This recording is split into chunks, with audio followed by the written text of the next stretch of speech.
भुसावळ तालुका police स्टेशनच्या police निरीक्षकपदी Mahesh Gaikwad रुजू।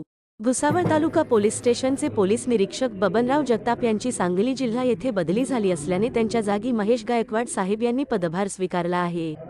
यावेळी त्यांचे पोलीस कर्मचारी यांनी तसेच पत्रकार व तालुक्यातील पदाधिकारी यांनी स्वागत केले।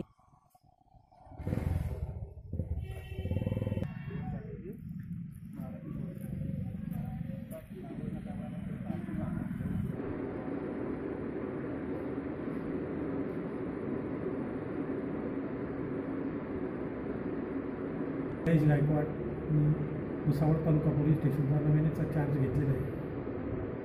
गेल्या 2 दिवसापासून मी इथं आल्यापासून गुन्ह्यांची स्वरूप परत ग्रामीण भागात होत असलेले गुन्हे तसेच ग्रामीण भागातील जनतेचा सुरक्षेचा दृष्टीने प्राधान्य देण्यात येईल। तसेच भारत सरकारकडून न्यायसंहिता, न्याय सुरक्षा संहिता आणि न्याय अधिनियम या नवीन 3 कायदे आले त्या कायद्याप्रमाणे काम करून नागरिकांना न्याय देण्याचे काम मी या भुसावळ तालुका पोलीस स्टेशनच्या माध्यमातून करणार आहे।